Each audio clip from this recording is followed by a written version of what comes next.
istrinya menolak suaminya Ya. berpoligami, anggaplah suaminya ini ingin berpoligami dengan betullah tidak sesuai hawa nafsu segala macam. Jadi dia bilang, udah kamu mau poligami silakan, tapi ceraikan aku. Oke. Yang nggak boleh itu istrinya menolak hukum poligami. Dia tidak menolak, dia memperbolehkan, tapi ya bukan memperbolehkan ya. Kamu Dia berpoligami. menerima ada hukum poligami, Iya. tapi aku nggak mau dipoligami. Iya. Boleh hukumnya. Dosa nggak?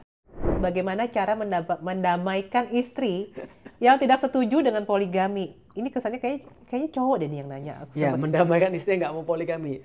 Tetapi juga ingin tetap taat pada agama. Nah, males banget aku dengan laki-laki yang ngomong bahwa saya poligami itu sunnah. Padahal dia itu belum melakukan banyak sunnah-sunnah yang lebih mudah. Sunnah kan banyak banget nih yang lebih mudah. Iya. Ya pergi umroh itu sunnah, itu kan ya.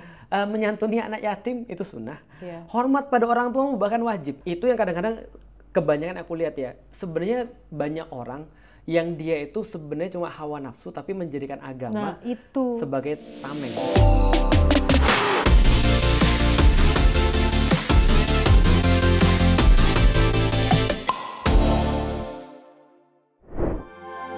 Video ini dipersembahkan oleh Lume Colors.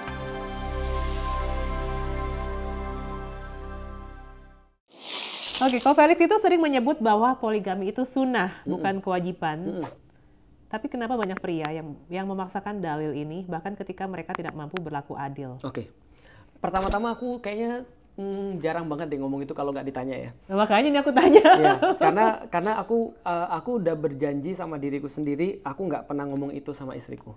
Artinya kalau aku secara pribadi aku nggak mau ngomong itu sama istriku karena aku tahu tidak mudah untuk ngomong ini sama seorang perempuan. Apalagi kalau seorang perempuan sudah state bahwa aku nggak mau ngomong kayak gini. Iya. Berarti itu adalah hak dia dan kita harus menghormati hak dia.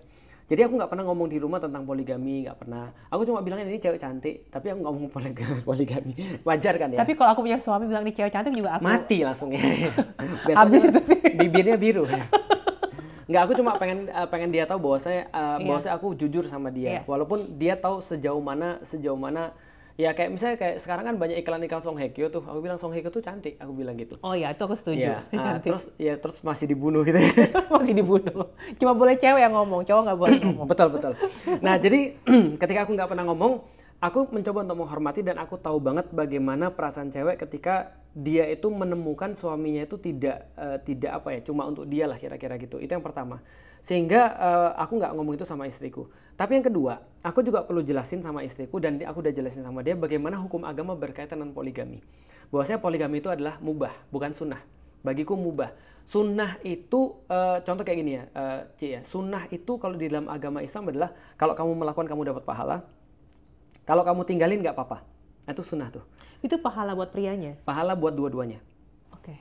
Tapi kalau mubah, kamu mau melakukan nggak apa-apa, kamu nggak melakukan nggak apa-apa, nggak ada dapat pahala, nggak dapat dosa juga. Itu mubah. Nah jadi boleh mubah itu. Jadi ketika aku ditanya poligami hukumnya apa? Boleh. Kecuali kalau sunnah-sunnah semua kamu udah dapat, belum dapat yang ini. Nih aku cerita nih. Aku jelasin sama istriku juga, tapi pandangan kita terhadap poligami kita juga nggak bisa mengharamkan karena Allah membolehkan itu. Dan pada kejadiannya, aku kenal dengan 2 guruku poligami, Ci. Dan dua-duanya ceritanya ngeri-ngeri. Dan aku nanya semua pada keduanya, karena aku kan penasaran kan ya. Kenapa penasaran ya? Penasaran aja, kan aku kan curious gitu kan. Nah ketika aku tanya sama temanku yang sama ustadku yang satu, guruku yang satu, sama istrinya ternyata yang nyuruh. Agak menarik nih. Sekali lagi aku nggak. Ini salah satu nih. Salah satu istrinya yang nyuruh. Ya, salah satu istrinya yang nyuruh. Aku nggak maksa karena poligami itu kayak baju kan boleh kan ya. Kalau ada kita suka pakai baju warna pink bukan berarti semua harus pakai baju warna pink. Ada yang pakai baju warna hitam kita nggak suka bukan berarti dia nggak boleh. Artinya kalau aku tanya pada guruku ternyata istrinya nyuruh. Ternyata kasusnya adalah istrinya ini nyuruh pada suaminya karena dia punya teman kasusnya yang temannya ini belum nikah padahal teman kuliahnya dan dia kasihan sama temannya. Agak sulit dipercaya aku tahu, tapi ini ada kasusnya. Oh, tapi itu masuk akal. Relate ya. Kalau itu nggak masalah sih. Dia minta karena dia bilang gini, kemuliaan bagiku adalah ini kata istrinya ya, ketika rahimku itu bisa berfungsi kata dia. Jadi ketika dia punya anak, dia merasa betul dia jadi seorang perempuan karena rahimnya kepake lah dalam tanda kutip. Rahimnya tuh berfungsi. Dia senang banget ketika rahimnya tuh punya keturunan. Dia menginginkan temannya punya perasaan yang sama. Itu yang pertama kasusnya. Yang kedua, urusan kesehatan. Jadi dia tahu bahwa dia sudah berpenyakit istrinya dan dia nggak bisa lagi ngelayani suaminya dan suaminya nggak mau menceraikan dia. Maka dia minta ya udahlah aku cariin lagi yang baru. Untuk kemudian yang untuk nemenin kamu. Aku pikir ya udahlah itu adalah preferensi dia, tapi itu juga nggak masuk ke aku sih. Karena bagiku itu juga nggak relate gitu kan ya. Karena kalau aku balik lagi aku kan pemalas. Karena aku pemalas aku pikir gini, satu aja gitu kan ya. Udah harus dipikirin. Malas ribet, gitu. malas drama lebih tepatnya ya. Betul. Aku mikir gini, bagiku aku tahu betul aku kan orangnya sangat malas, lemah gitu kan ya. Artinya kalau aku ada masalah sama istriku, Ci, aku nggak mau kemana-mana. Kalau ada masalah itu aku langsung cancel semua jadwalku. Untungnya selama 24 tahun cuma sekali aku cancel acara karena ribut sama istriku. Aku nggak mau urusan kayak gini nih. Karena itu bener-bener buat aku nggak bisa ngapa-ngapain. Maka kalau ada bos-bos yang bilang ini ada masalah, 2 masalah laki-laki. Kalau nggak duit istri, udah itu aja. Itu kan ya. 2 gitu kan ya. Setuju. Nah artinya karena aku nggak mau susah, aku pikir aku belum di titik itu. Tapi aku tahu beberapa orang yang memang kapasitas sudah di titik itu. Nah dengan 2 ini aku pikir ya udahlah. Akhirnya ketika aku ditanya poligami gimana, hukumnya boleh. Tapi hati-hati, zaman sekarang aku malas banget. Aku ngerti yang nanya ini. Aku malas banget. Ini banyak loh pertanyaan mengenai poligami kok. Iya, malas banget aku dengan laki-laki yang ngomong bahwa saya poligami itu sunnah. Padahal dia itu belum melakukan banyak sunnah-sunnah yang lebih mudah. Sunnah kan banyak banget nih yang lebih mudah. Iya. Ya pergi umroh itu sunnah, itu kan ya. Menyantuni anak yatim itu sunnah. Iya. Hormat pada orang tua bahkan wajib. Kadang-kadang ada orang bilang sunnah orang tuanya aja ngomel, itu kan ya. Nah itu yang kadang-kadang kebanyakan aku lihat ya. Sebenarnya banyak orang yang dia itu sebenarnya cuma hawa nafsu tapi menjadikan agama sebagai tameng. Dan itu bukan hanya terjadi di bidang syahwat laki-laki dan perempuan. Kadang-kadang bisnis. Oh iya. Gimana ya? Masih cerita nggak sih ada orang-orang kayak gini kadang-kadang? Kadang-kadang yang banyak. Iya, yang istilahnya kalau di bisnis jualan agama. Iya. Dia sentimen agama, tapi itu bukan untuk agama, untuk kepentingan dia sebenarnya. Nah, itu problematis juga sih menurutku ya. PR lah sekarang banyak. Iya. Gitulah. Oke, kita masih bahas poligami aja ya, Po ya. Wanita sering bertanya, kalau Rasulullah adil, apakah pria zaman sekarang bisa seadil itu? Apakah menurut Ko Felix sendiri, keadilan itu sesuatu yang realistis untuk dicapai oleh pria modern zaman sekarang? Baik, nah pertama Rasulullah itu adalah orang yang dicontoh. Maka kalau dicontoh berarti semua yang ada pada beliau pasti bisa dicontoh. Meskipun tidak akan mungkin sesempurna beliau. Jadi adilnya beliau tidak mungkin kita contoh. Tapi konsep adil yang beliau kemudian haruskan ketika orang berpoligami itu pasti bisa dilakukan. Karena kalau tidak bisa dilakukan berarti beliau bukan contoh, gitu kan ya. Kan contoh kan bisa dicontoh artinya. Nah, maka konsep keadilan itu memang tidak selalu harus bagi rata. Karena hari aja ada 7. Lah kalau istri kita 2 atau istri kita 3 atau istri kita 4, gimana cara baginya hari 7 itu? Seminggu. Kan nggak mungkin kan ya? Kan ketemunya 7 minggu sekali. Nah, sedangkan kan dunia kan tidak bisa seperti itu. Kita tahu lah banyak hal di dalam rumah tangga yang nggak mungkin bisa sepekan sekali. Rasul aja ketika istrinya kemudian ada beberapa, dia setiap hari ganti kemudian untuk istri-istrinya. Nah, kalau kita bicara tentang keadilan yang bersifat wajib, maka keadilan itu sudah dicontohkan seperti apa? Misalnya, adil dalam memberikan rizki, misalnya, memberikan nafkah, misalnya. Adil dalam memberikan nafkah batin, pendidikan, lalu kemudian penjagaan, perlindungan dan segala macam. Nah, itu bisa dilakukan. Memang bisa, walaupun adil tidak mungkin 50-50 tadi, atau misalnya 25 kalau istrinya 4. Artinya tetap bisa dilakukan sih sebenarnya. Tapi istilah adil orang kan beda-beda kok. Betul, itu dia tuh. Karena adil orang beda-beda, maka ketika dalam kasus misalnya, aku ngelihat ada beberapa contoh orang yang poligami, ribut nggak? Pasti. Kadang-kadang aku ketemu dengan orang poligami yang ketika ketemu yang satu komplain istrinya, yang satu lagi komplain lagi. Tapi kadang-kadang memang tidak selalu adil seperti tadi 50-50. Karena memang berdasarkan selera tadi. Maka contoh ya, ada yang misalnya membagi istrinya, kamu untuk fungsi ini, kamu untuk fungsi ini. Nah bagi mereka kalau mereka bisa terima berarti mereka mengatakan adil. Berarti semuanya tergantung penerimaan dari kedua istrinya ya? Betul. Dan karena aku belum pernah berpengalaman, kayaknya aku memang menjawabnya teoritis. Oke, kalau gitu pertanyaan aku, kalau misal poligami itu adalah sunnah, seandainya ternyata banyak sekali orang yang tidak merasakan keadilan di situ, pihak-pihak terkait lah istrinya atau orang tuanya mungkin merasa tidak dihormati, itu dosa nggak jatuhnya? Dosa. Nah, tuh. Berarti tadi ya kita koreksi dulu, bukan sunnah tapi boleh ya. Poligami itu boleh. Iya. Tapi kalau ada yang Oh, sorry, tersakiti, poligami bukan sunnah. bukan, boleh. Poligami mubah tadi Mubah. istilahnya. Oh, sorry, poligami itu nggak apa-apa, karena ada yang lain pasti berkata sunnah. Oh, oke. Karena ada ulama lain berkata sunnah. Tapi aku pengen memposisikan mubah. Kecuali kalau kayak tadi istri nyuruh jadinya sunnah, jadi ibadah kan.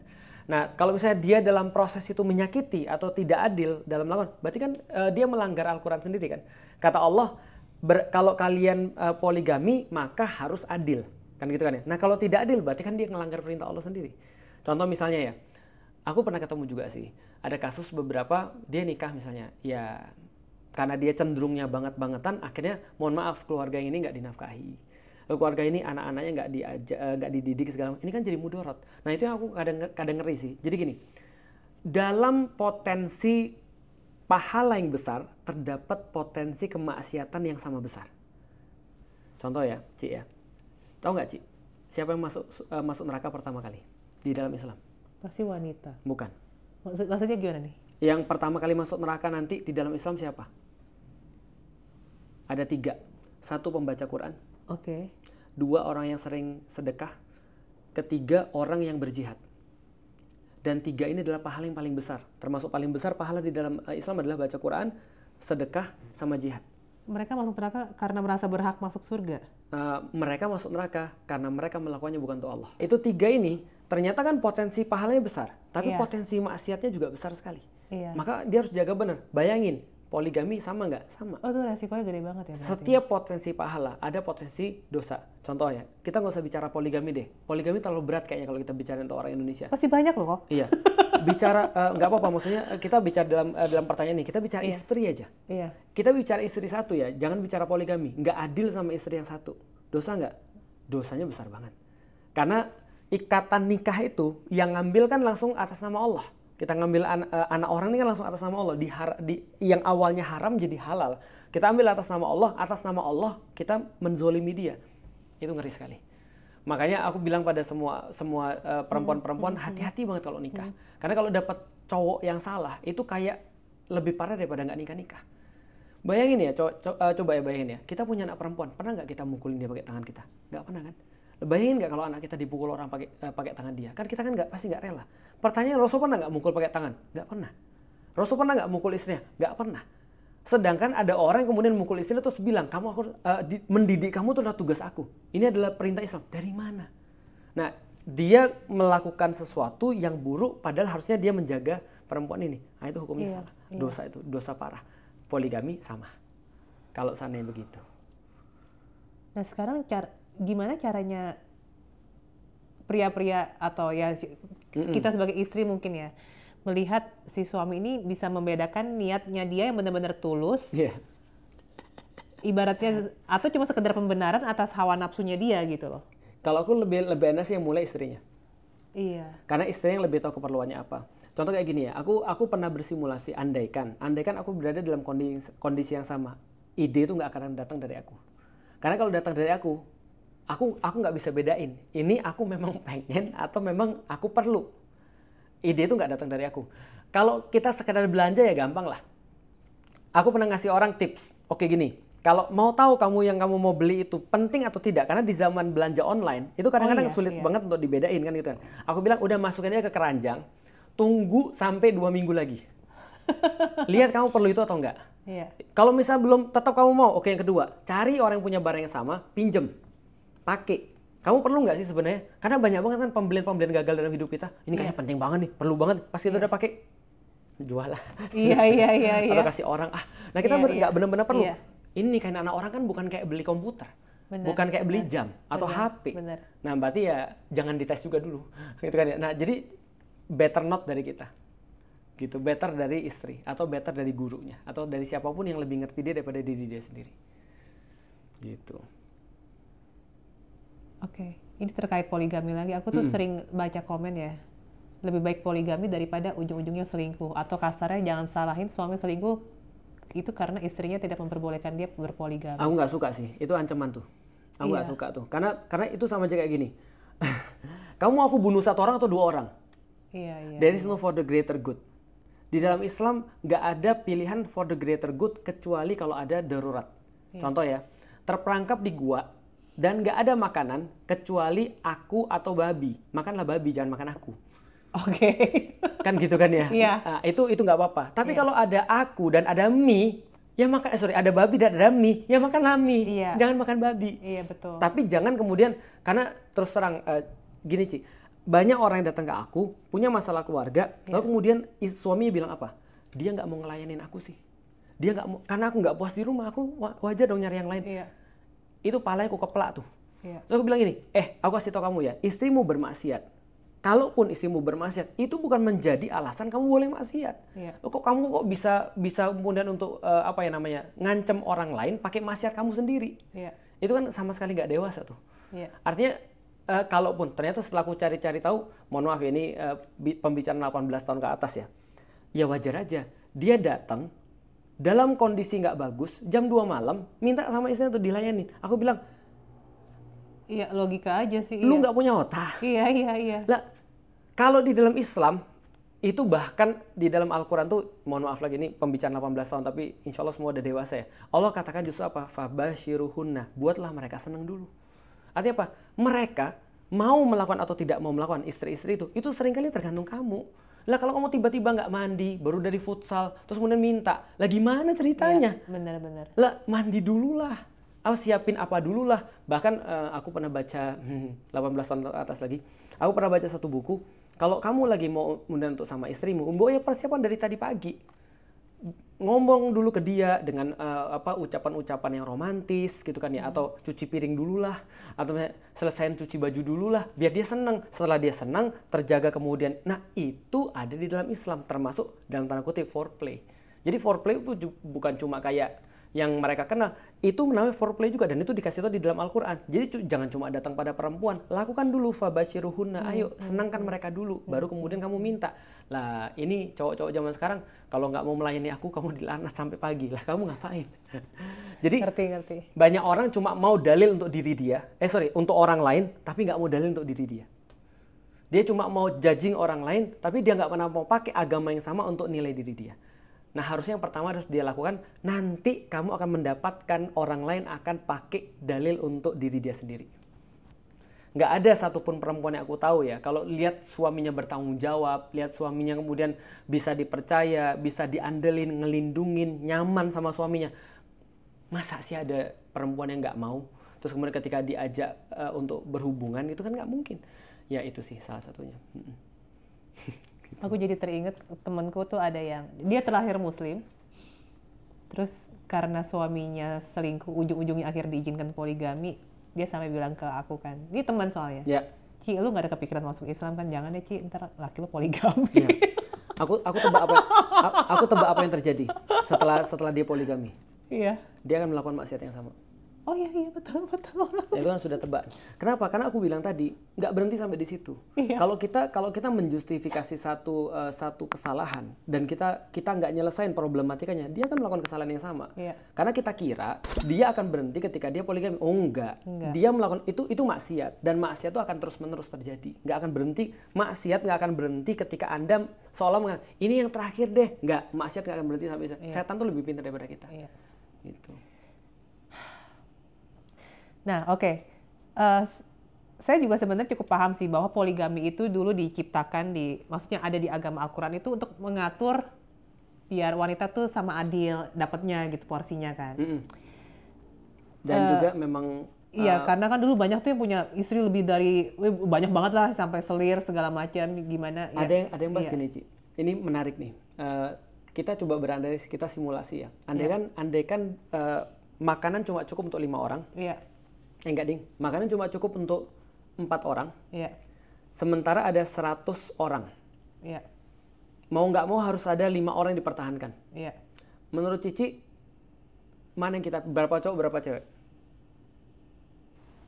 Gimana? Tapi kenapa harus mempertahankannya 5 orang ya? Karena makanan cuma cukup untuk 5 orang. Makanan cukup untuk 5. Dan kita harus repopulate untuk ke depan. Repopulate. Kan kita harus repopulate bumi lagi nih. Iya. Sementara kita harus pilih nih untuk repopulate bumi ini berapa yang kita pertahankan, karena makanan sekarang cuma cukup 5. Oh. Yang logis, nggak pakai agama. Yang logis, ya satu cowoknya, ceweknya 4. Kenapa? Karena satu cowok bisa membuahi 4 wanitanya itu. Bagus. Itu salah satu dulu. Itu mungkin Iya. dulu salah satu concern mereka adalah populasi. Iya. Mungkin kan karena banyak orang bisa berarti angkatan perang yang lebih banyak, bisa jadi kemudian perlindungan yang lebih banyak atau keluarga yang lebih banyak. Walau lebih sob, maka poligami kan bukan cuma ada di Islam, tapi ada juga di agama-agama yang lain. Misalnya contoh kayak Nabi Yakub, bapaknya Yusuf itu istrinya 4. Nabi Ibrahim istrinya lebih daripada 1 juga. Nah artinya ketika Islam datang itu menariknya adalah ayat poligami itu bukan untuk menambah tapi untuk membatasi. Karena zaman dulu tuh orang-orang Arab simply bisa nikah 40 orang, 70, 100, 80 kayak orang-orang Cina zaman dulu kan ya, punya selir banyak sekali. Nah maka dibatasin 4. Jadi waktu itu ketika itu turun ya kayak gitulah kira-kira. Jadi kok 4 sih gitu kira-kira begitu. Maka waktu itu ya orang-orang harus menceraikan istri-istrinya yang banyak tadi karena harus batasin 4 tadi. Nah itu adalah pembatasan sebenarnya. Nah, makanya kalau itu kan saya ngerti itu dulu menguntungkan para wanita di zaman dulu. Kalau di zaman sekarang dengan adanya praktik poligami ini, wanita tuh diuntungkan dari sisi apa? Ya, kalau kita bahas secara agama, berarti udah final ya. Berarti tadi kita bahas. Tapi kalau kita sekarang bahas secara ibroh ya, menurutku memang dengan adanya hukum poligami, di mana laki-laki nggak jelas seperti sekarang, dan laki-laki banyak yang bajigur seperti sekarang, yang dirugikan jelas perempuan. Iya. Karena jadi kayak cowok punya upper hand untuk itu, dan dia punya alasan bahwa gue melakukan ini karena agama, padahal sebenarnya kita nggak tahu apa yang dalam isi kepala dia. Tapi kalaupun ya kita bisa kembalikan pada situasi ideal, di mana laki-laki tidak bajigur dan laki-laki ideal, maksudnya dia bertanggung jawab, dia kemudian jadi orang yang baik, maka ada bahasan dari orang-orang Barat. Poligami itu menguntungkan perempuan karena kenapa? Karena aku jadi punya pasangan. Ketika zaman sekarang tuh shortage cowok-cowok baik itu luar biasa. Dan aku secara pribadi itu aku setuju, shortage cowok-cowok baik. Tapi banyak aku nggak setuju kalau pernyataannya sering karena populasi wanita lebih banyak daripada populasi pria. Enggak tuh sih. secara sensus sama. sama. Bahkan sekarang lebih banyak laki-laki kan? Iya. Tapi kalau shortage cowok baik itu akhirnya karena kasusnya kita ambil kasus mikro ya, walaupun ini kita nggak bisa terapin di semua. Di komunitasku itu banyak banget cewek-cewek sudah siap nikah. Kadang-kadang mendekati 30 over daripada 30 dan segala macam, dan kita sudah tahu bahwasanya perempuan itu rahimnya kan paling bagus kan di bawah 40 ya. Harusnya ya 28 sampai kemudian 28 sampai 35 lah matang kan benar-benar kan gitu. Nah, sedangkan laki-lakinya ini ketika contoh misalnya kayak aku ditanya misalnya, Ustadz ada referensi nggak? Aku bilang siapa nih ya? Nggak ada sama sekali referensi sekarang. Kenapa? Karena cowok-cowok bertanggung jawab ini sekarang jarang. Aku ngeliat dia hobinya masih main, ini hobinya kayak gini. Aku bilang bisa nggak sih mereka megang untuk perempuan atau anak orang dan segala macam? Ya kalau gampang gini, aku punya anak cewek. Sekarang aku harus jodohin sama siapa? Aku juga nggak tahu. Aku belum tahu setidaknya sama siapa. Artinya ya ini memang agak sulit sih. Tapi kalau misalnya itu ada memang cowok beneran yang begitu ya bisa jadi satu menguntungkan itu tadi. Yang kedua kalau ada yang kasus penyakit misalnya kayak penyakit degeneratif yang nggak memungkinkan dia untuk bisa ngelayanin lagi dan sementara dia nggak mau diceraikan, maka dia bisa untuk itu. Yang tadi kan yang pertama pengasuhan, yang kedua adalah penyakit, yang ketiga penyakit yang pada laki-laki. Ada beberapa yang hyper segala macam. Nah, ini bisa untuk kemudian membantu menjadi solusi. Ada yang kayak gitu. Walaupun alasannya cukup agak aneh. Makanya ini kan ada yang begitu laki-laki nggak cukup dengan satu orang perempuan, dan akhirnya ya ini tentu saja harus ke dokter ya tentang masalah hormonal kan, ini kan berarti kan bukan masalah tebak-tebakan atau aku merasa kayaknya aku hyper, nggak gitu. Nah lalu kemudian ada beberapa lagi problem-problem seperti ini problem yang lebih besar, misalnya seperti kayak problem fitnah namanya. Jadi kalau ada seorang perempuan janda misalnya, atau misalnya ya tau lah ya di Indonesia janda kan kayak apa. Nah kalau misalnya statusnya masih seperti itu ya diomongin orang gitu ngerti. Nah ketika dia sudah punya suami, dia bisa kemudian untuk meneruskan hidup lah tanpa kemudian untuk disulitkan dengan perkara-perkara seperti ini. Tapi balik lagi kalau kondisinya kayak gini sekarang ya, memang aku juga melihat nggak adil sih bagi perempuan. Karena yang muncul justru adalah laki-laki yang beralasan padahal bukan yang benar. Gitu. Sekarang kan cowok-cowok yang bajigur banyak ya? Iya, banget. Dari Umu Alila sendiri ada kekhawatiran nggak sih? Pasti yang deketin Ko Felix yang menyodorkan kayaknya Ko Felix tidak niat mengambil anak saya sebagai istri kedua. Kayaknya mungkin banyak kali ya. Bukan mungkin sepertinya fakta itu. Iya. Kalau aku sih ya, aku udah bilang bahwa aku bilang pada semua orang kalau ada yang ngomong kayak gitu, aku bilang aku nggak berencana untuk itu dan untuk sekarang aku merasa dakwahku sudah jadi gini. Aku merasa kalau ada kemudian gangguan variabel baru nih dalam hidupku, ini dakwahku nggak jalan seperti sekarang. Nah, maka aku bilang aku lebih mementingin dakwah daripada yang lain. Dan aku, ya sebagai seorang laki-laki tentu aku mau dong. Siapa laki-laki mana yang nggak mau misalnya? Kecuali kalau Song Hye Kyo mau datang ke aku kali ya. Ya, untuk aku selamatkan itu misalnya. Enggak, tapi gini. Tadi ditonton sama Umu. Dia udah sering ngamuk. Nah, tapi maksudku gini, dalam situasi kayak gini ya, aku nggak mau, karena prioritas hidupku kan adalah dakwahku ya sekarang ya. Nah, aku nggak mau ini punya kemungkinan untuk compromise. Nah, jadi aku harus ngelindungin ininya dulu nih. Nah, yang lain-lain aku merasa nggak perlu. Dan alhamdulillah ya sekarang aku punya istri kayak Ummu Alila, ya semua sudah aku dapat. Apalagi mau aku komplain gitu maksudnya. Gitu. Oke, kalau begitu sekarang pertanyaannya, bila istrinya menolak suaminya berpoligami, anggaplah suaminya ini ingin berpoligami dengan betul lah tidak sesuai hawa nafsu segala macam, istrinya dosa nggak? Istrinya nolak, jadi gini ya. Jadi dia bilang udah kamu mau poligami silakan, tapi ceraikan aku. Oke. Yang nggak boleh itu istrinya menolak hukum poligami. Dia tidak menolak, dia memperbolehkan, tapi ya bukan memperbolehkan ya. Kamu berpoligami. Dia menerima ada hukum poligami, tapi aku nggak mau dipoligami. Iya. Boleh hukumnya. Dosa nggak? Tidak. Oke, nah itu clear ya guys. Banyak yang nanya nih soalnya. Preferensi untuk tidak mau dipoligami itu oke. Kecuali kalau dia bilang, menurut saya di dalam Islam tidak ada poligami. Nah itu dosa. Karena yang dia konfront adalah bukan kemauan, tapi hukum Islam. Iya. Nah hukum Islam sudah ada, gak usah diotak-atik. Tapi aku nggak mau nih, nggak apa-apa. Ummu Alila bilang, kamu boleh poligami, tapi mati.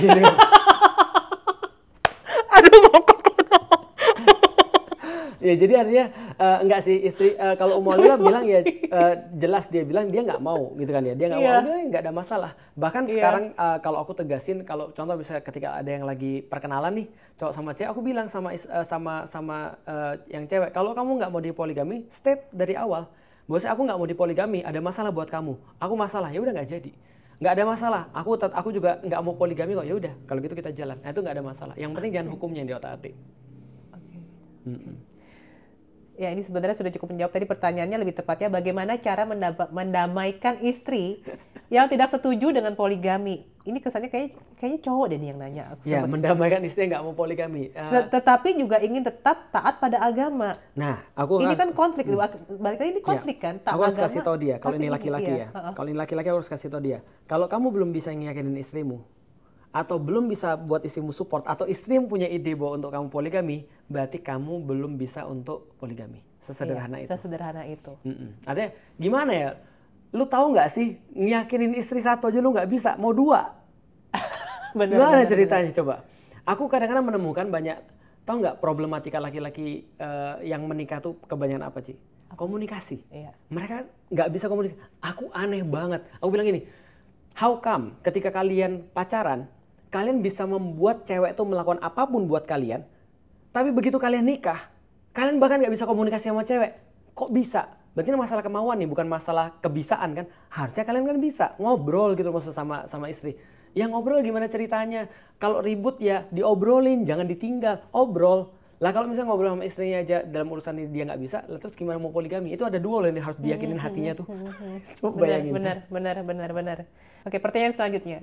Bagaimana Islam memastikan hak-hak wanita tetap terlindungi dalam praktik poligami, terutama dalam kasus perceraian atau pembagian materi? Kalau yang pembagian materi contohnya, apakah adil jika istri pertama yang membersamai suami dari nol ternyata dibagi sama, mendapatkan rumah yang sama besar dengan istri kedua yang ketemu suaminya tuh ketika sang suaminya udah sukses? Ya. Itu pernah terjadi tuh. Jadi ada yang pernah kejadian, ada seorang nikah sama seorang perempuan nih, istri pertamanya dapat banyak sekali rumah. Dapat banyak sekali rumah. Udah terjadi gitu, dia nikah lagi sama istri yang kedua. Setelah itu dia meninggal. Dibaginya harus sama. Aku bilang itulah pentingnya untuk mengurus harta dengan nama. Maka di dalam Islam keren banget. Di dalam Al-Quran itu, Ci, semua kata-kata rumah itu dikasih imbuhan perempuan. Oh gitu ya? Iya. Jadi semua kata-kata rumah, buyut misalnya, buyutihinna, rumah-rumah mereka. Mereka siapa? Perempuan. Jadi di dalam Islam itu ultimate price bagi laki-laki itu adalah bidadari. Seperti yang sudah kita tahu lah, perempuan. Berarti laki-laki itu senangnya sama perempuan. Tapi ultimate price bagi perempuan adalah materi. Apa materinya? Iya ya, kalau nggak salah. Apa materinya? Aduh, nggak tahu. Rumah. Oke. Itu cerita di dalam Al-Quran ketika istrinya Fir'aun itu dizolimi, dia bilang, ya Allah bangunkan saya rumah di surga. Dia mintanya rumah, bukan minta suami. Iya. Suaminya menzolimi, dia minta rumah. Artinya rumah itu menjadi penting banget bagi perempuan. Maka semua kata-kata rumah di dalam Al-Quran itu dikasih perempuan. Makanya orang-orang Mesir, kalau nggak salah ingat, itu selalu ketika beli rumah atas namanya perempuan. Itu lebih aman dari segi apa? Ketika nikah lagi, maka kemudian ketika dia wafat misalnya, maka yang dibagi itu hanya yang atas nama dia. Iya. Bukan atas nama istrinya Iya. yang pertama. Iya. Itu kalau poligami ya, walaupun aku belum pernah ya. Nah, jadi ketika dia belum meninggal, pernah atau tidak pernah nih, beda loh kok. belum pernah. Ngomongnya katanya belum, kesannya akan gitu. Bisa jadi. Nah, jadi itu yang dibagi adalah atas nama dia, laki-laki, Iya. bagi semua keluarganya. Iya. Tapi kalau dia sudah dipagerin sama harta istrinya, maka harta istrinya nggak boleh dibagi. Nah, itu caranya kemudian Islam melindungi hak-hak itu. Nah, hak-hak apalagi misalnya perempuan senantiasa boleh untuk menggugat ketika dia merasa bahwasanya dia tidak diperlakukan adil. Iya. Misalnya tidak Iya. diberikan harta, tidak diberikan pakaian, tidak diberikan tempat tinggal, tidak diberikan makan, tidak diberikan perlindungan pendidikan, dia bisa menggugat. Nah, artinya hak-hak itu tetap ada pada perempuan. Oke. Nah, ini pertanyaan penutup untuk bab poligami ya. Mm-mm. Apa pesan Ko Felix kepada wanita yang merasa tertekan secara emosional karena keputusan suaminya untuk berpoligami? Ngobrol. Karena gini, perempuan itu sebenarnya kekuatan terbesarnya itu adalah ngobrol. Laki-laki itu kesalahan terbesarnya nggak mau ngobrol. Nggak mau dengerin? Nggak mau dengerin dan nggak mau ngobrol. Iya. Ngobrol dan bilang sama suaminya baik-baik apa sih yang kita cari dalam kehidupan ini Iya. sebenarnya. Kalau aku bisa gini ya, dalam hal apapun kita bikin rumah, kita bikin studio dan segala macam. Ketika kita kadang-kadang ribut tentang perbedaan pendapat, kita kembali gini, tujuan kita apa sih sebenarnya? Tujuan kita ini. Dia juga nanya, Abi sebenarnya tujuannya apa sih bikin kayak gini? Aku jelasin ini, aku masih belum paham. Coba pahamin aku dulu. Aku bilang betul, karena kalau aku belum bisa pahamin kamu, apalagi aku pahamin orang lain. Makanya aku bilang, aku pahamin dia dulu. Ini loh tujuanku gini-gini. Kalau dia tetap nggak paham, aku berhenti. Maksudnya gini, aku selalu bilang gini, kalau aku nggak bisa pahamin kamu kenapa aku melakukan ini, aku lebih baik nggak usah melakukan. Kenapa? Karena gimana aku bisa pahamin orang lain? Kan kamu orang paling dekat bagi aku. Nah, berarti kalau sampai kemudian dia bisa paham, baru kamu ke tempat yang lain. Ngobrol sama suaminya, apa sih tujuan hidupmu? Yang kamu cari apa? Aku pengen untuk beribadah pada Allah. Emang kamu nggak bisa beribadah pada Allah sekarang? Misalnya, aku pengen taat sama Allah, salah satu dengan poligami. Iya, yang kamu cari di poligami itu apa sebenarnya? Nah, sampai dia bisa benar-benar meyakinkan bahwa ini adalah ibadah. Lah, kalau misalnya istrinya ngelihat, by the way, emang kamu sudah tiap hari tahajud? Bangun malam, sholat malam? Enggak kan? Terus ibadah mana yang kamu cari? Itu dulu coba ditambah tuh, tahajud dulu. Nanti kalau sudah, aku punya teman lagi, dia bilang sama suaminya gini, orangnya udah meninggal tapi. Semua orang pasti tahu sih. Istrinya bilang begini, abang itu semua ibadah abang sudah lakukan. Maka cobalah bang, ambil istri lagi supaya benih abang itu bisa lebih banyak. Saya lagi jangan ngejudge ya. Aku cuma cerita orang aja. Ini orangnya ada, sudah wafat orangnya. Artinya istrinya bisa ngelihat orang ini memang sudah semua dilakukan. Yang ngomong untuk menikah lagi istrinya? Okay. Istrinya udah ngelihat dia sudah ibadahnya ini. Sunnah apa sih yang belum kamu lakukan? Semuanya udah bang. Ayo tambahlah lagi supaya ibadahmu lebih banyak. Maksudnya kamu bisa benihmu bisa ada dari aku, bisa ada dari istri yang baru dan kamu bisa ngurusin yang lebih besar lagi. Walaupun itu tidak bagi aku ya. Kalau istriku bilang gitu aku langsung pusing juga sih kayaknya. Kenapa? Aku bilang aku pemalas, nggak usah, aku satu istri aja udah cukup. Artinya itu yang bisa kita lihat ketika ada orang mau poligami sedangkan ada istri yang tersakiti. Ya ngobrol sama suaminya, aku nggak mau. Bisa nggak kamu mencari cara yang lain? Kalau memang hidupmu adalah untuk kemudian beribadah pada Allah, maka kamu harus tahu ketika kamu nikahin aku, kamu bawa nama Allah. Dan kalau kamu bawa nama Allah, pastiin aku yang paham dulu daripada orang lain. Padahal bilang aja gitu tuh. Kalau nggak bisa paham ya berarti nggak bisa. Mau gimana lagi? Wow, oke. Aku jadi inget temenku juga curhat. Kenapa lo kasih laki lo kawin lagi? Aku nanya gitu ke dia. Soalnya aku tahu pribadi dia tuh sebagai wanita yang strong banget, yang ya punya prinsip lah, dan dia menentang sekali waktu di awal kan. Ya abis laki gue udah ketahuan selingkuh, kepergok, daripada dia nambah dosa, udahlah gue kasih dia kawin lagi. Bagus, aku kasih insight. Aku pernah ketemu orang, by the way, pernah baca penelitian nggak, Ci? Bagi laki-laki kan yang paling penting harga diri. Iya. Bagi perempuan yang paling penting apa? Pernah baca? Enggak. Yang aku baca ya, aku nggak tahu. Kenyamanan, perlindungan. Iya. Aku pernah dengar satu temanku ngomong gini, ini bisa ditangkap baik, bisa ditangkap buruk. Dia bilang gini, mau tahu nggak supaya bisa poligami gimana? Dia bilang gini, kamu harus membuat cewekmu itu tergantung banget sama kamu dan nyaman banget sama kamu sampai dia itu akan perhitungan 100 kali kalau dia mau pisah sama kamu, meskipun kamu berbuat jahat.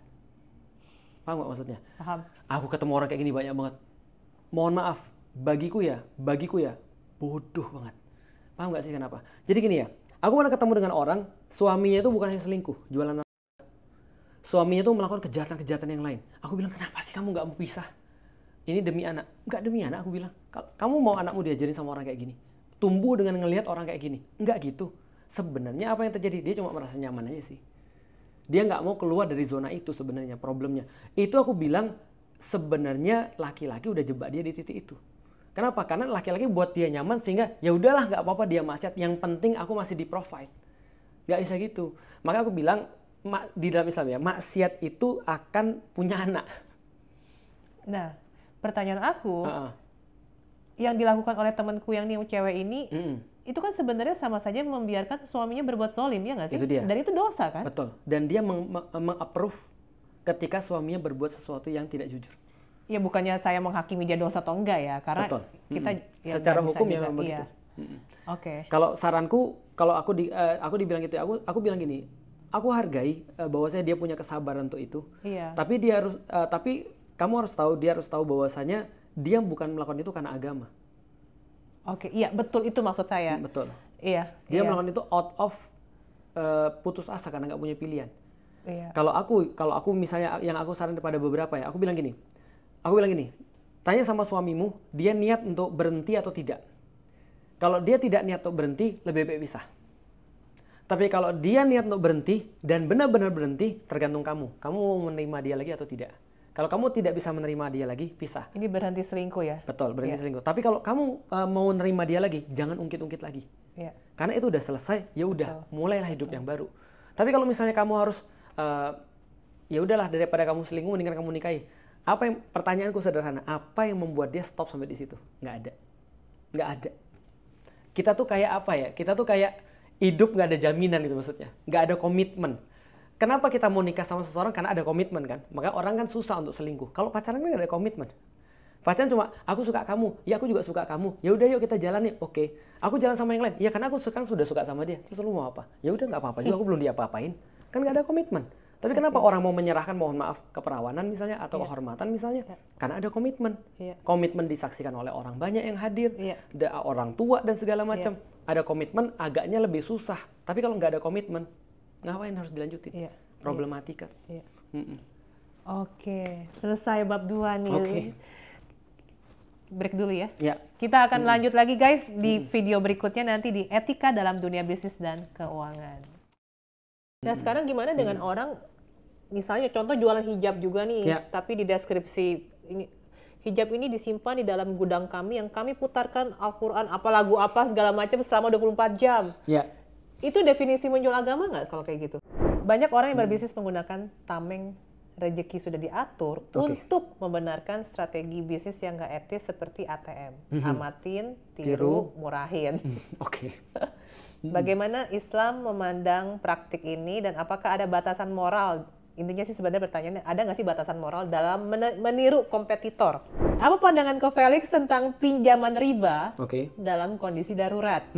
Apakah itu bisa dibenarkan jika itu adalah satu-satunya cara untuk menyelamatkan bisnis? Tidaklah masalah berapa kali kita gagal. Tidak penting berapa kali kita hampir berhasil. Kecewa karena gagal itu masih jauh lebih baik daripada menyesal tanpa melakukan sesuatu.